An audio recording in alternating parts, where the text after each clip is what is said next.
Hurricanes, written by Sean Taylor. Illustrated by Cindy Hill. A hurricane is coming. This just in from the National Hurricane Center in Miami. A hurricane watch is in effect for the Florida East Coast, from Florida City north to Flagler Beach, including Lake Okeechobee. Hurricane Francis is about 555 miles east-southeast of Palm Beach and is moving toward the west-northwest at about 14 miles per hour. The message crackles over a radio at a small Florida cafe. The patrons look outside at a warm, sunny day and then out to sea for any signs of the approaching storm. There are none. However, the television shows a satellite image of a gigantic, spiraling storm.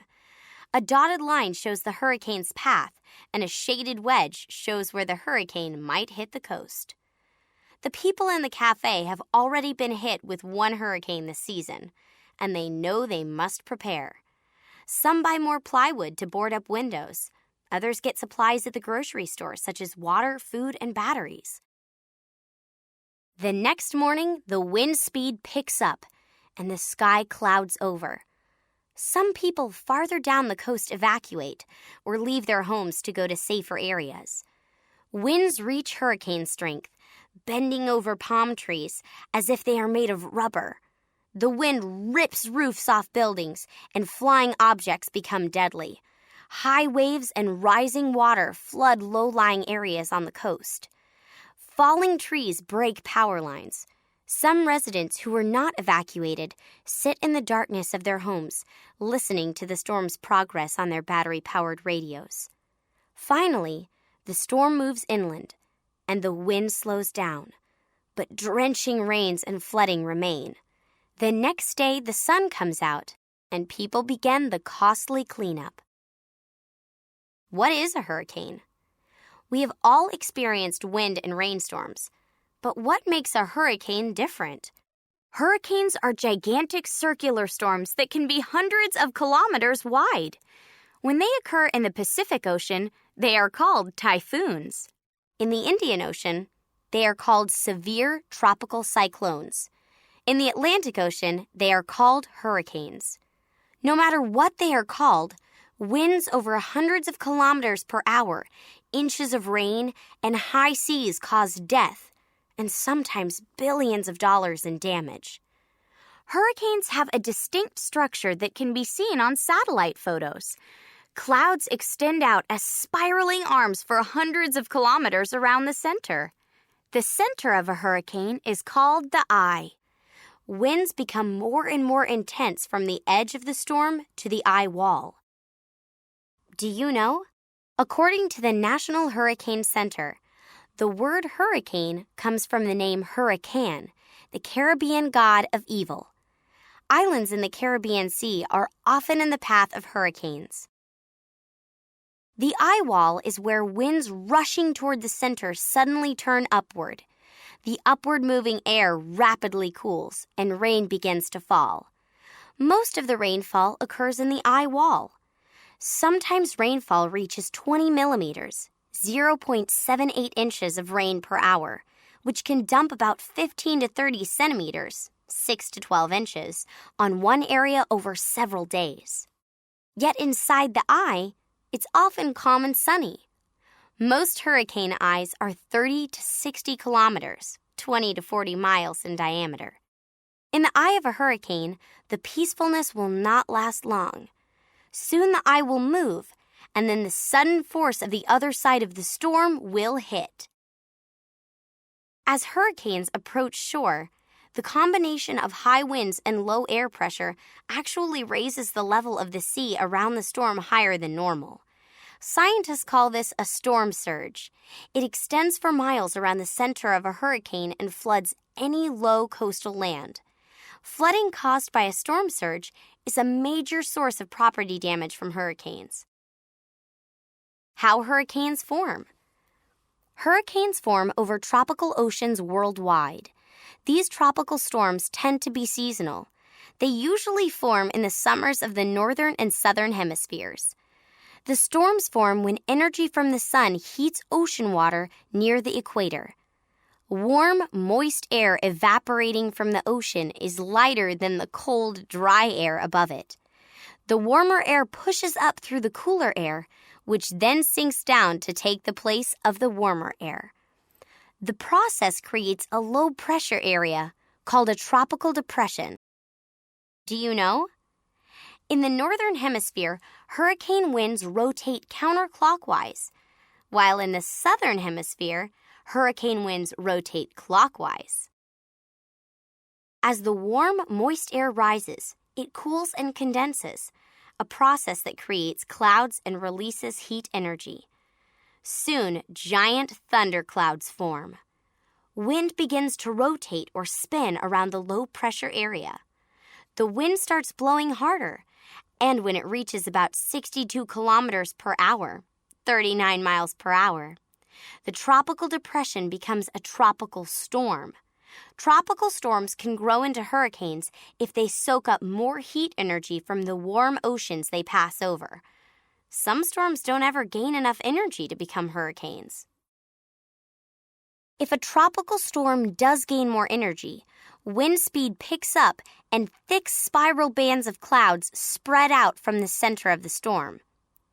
When wind speeds are greater than 119 kilometers per hour, 74 miles per hour, the storm officially becomes a hurricane. Naming system. When a tropical storm officially becomes a hurricane, it is given a name. The yearly name lists for each region of the globe reflect all nationalities because hurricanes affect people in many countries. Here were the names for Atlantic Ocean hurricanes for 2010. Alex, Bonnie, Colin, Danielle, Earl, Fiona, Gaston, Hermine, Igor, Julia, Carl, Lisa, Matthew, Nicole, Otto, Paula, Richard, Shari, Tomas, Virginie, Walter. Generally, hurricanes in the northern hemisphere move west, then north, and then they turn toward the northeast. This path takes hurricanes away from the equator and away from the warm ocean water that fuels them. In the southern hemisphere, hurricanes typically travel west, south, and then turn southeast, which also takes them away from warm ocean water. As hurricanes move over cooler water and over land, they lose much of their energy. The wind slows down, and the storms eventually disperse. Where hurricanes form: Central America, islands in the Caribbean, and the east coast of the United States are hit by hurricanes almost every year. Rarely do hurricanes hit the U.S. West Coast. Atlantic Ocean hurricanes get started southeast of the Caribbean Sea. In the Pacific Ocean, typhoons most often hit Asia and Indonesia. In the Indian Ocean, severe tropical cyclones affect Australia, the Middle East, parts of Asia, and the eastern coast of Africa. During hurricane season, which can last 6 months or more, meteorologists keep a careful watch on tropical depressions and tropical storms hundreds of kilometers offshore to see if any will become hurricanes. How hurricanes are classified. A tropical storm has sustained winds of 62 to 119 kilometers per hour, 39 to 74 miles per hour.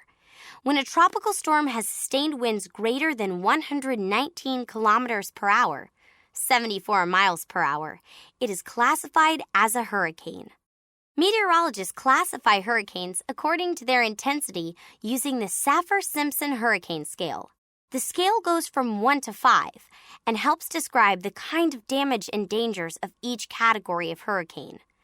Category 1 hurricanes have winds of 119 to 153 kilometers per hour, 74 to 95 miles per hour. They cause little damage to buildings and minor damage to vegetation.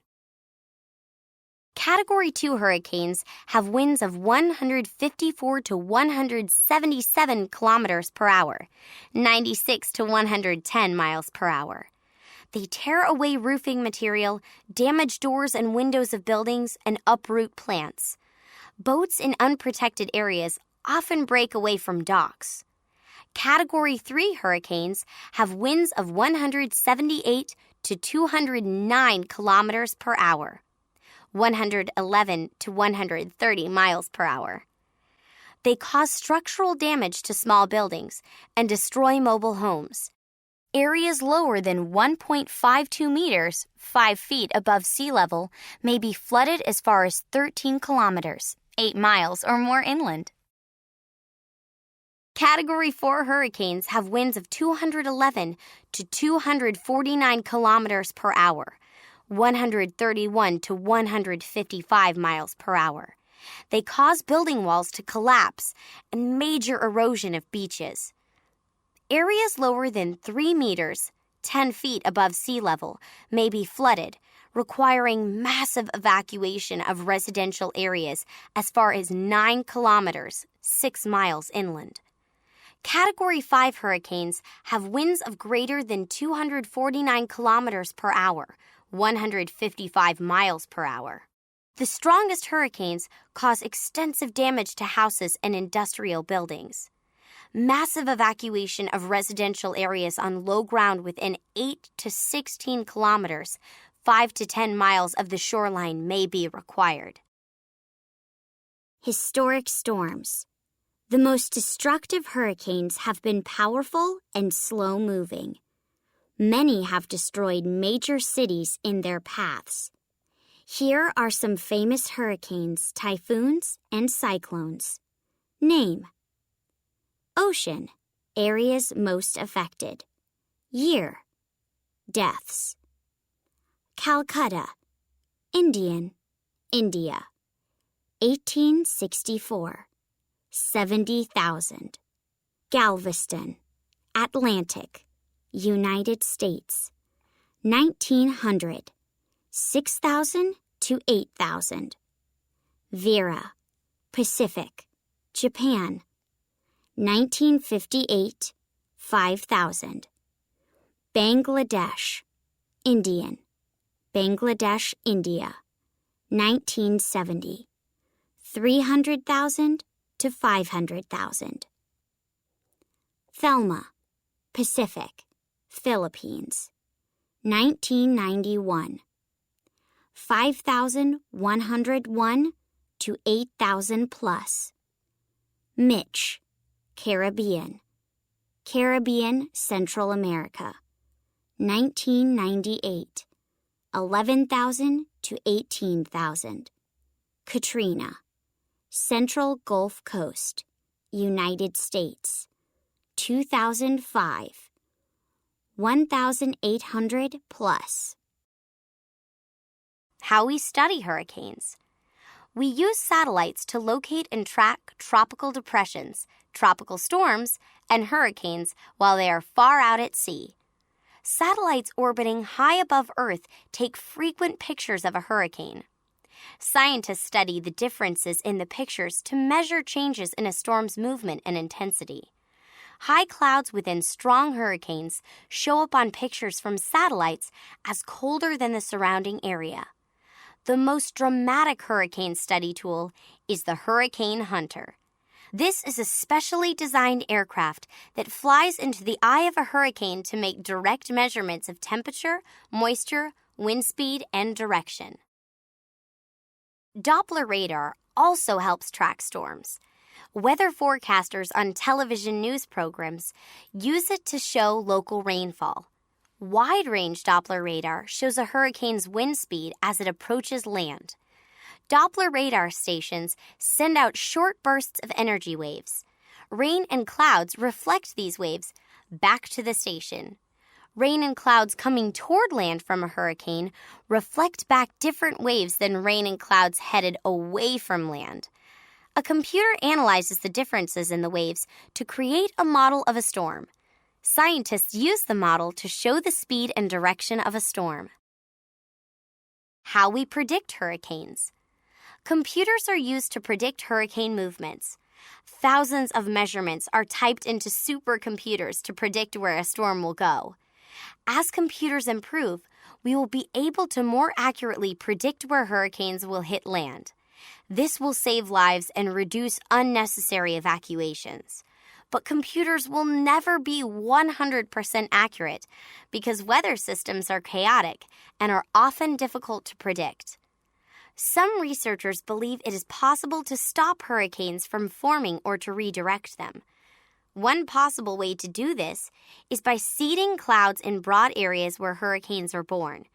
During seeding, airplanes spray a fine mist of salt powder, which helps water condense out of the air. This would create many small clouds that would use up the energy that might be tapped by a single large storm to become a hurricane. The problem is that in order to be effective, clouds would have to be seeded over areas the size of Texas.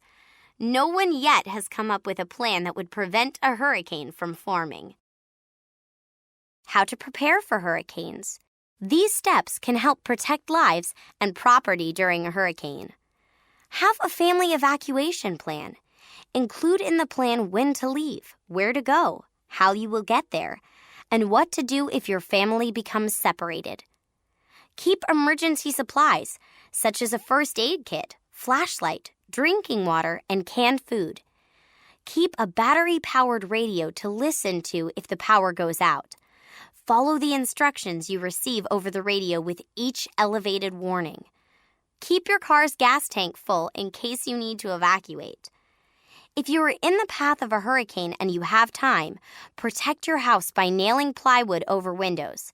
Tie down loose objects outside. Leave as soon as you are ordered to evacuate. Conclusion. Hurricanes are an awesome display of nature's power. Satellites can tell us much about these storms, such as the direction a hurricane is moving and what areas need to be evacuated. We may be able to predict the path of hurricanes, but it is unlikely that we will ever be able to stop them. We can protect ourselves by planning where and how we build our homes, by keeping emergency supplies, and by being prepared to evacuate if necessary. Explore more. On the internet, use www.google.com to find out more about topics presented in this book. Use terms from the text, or try searching for glossary or index words. Some searches to try: hurricanes, storm surge, or typhoons.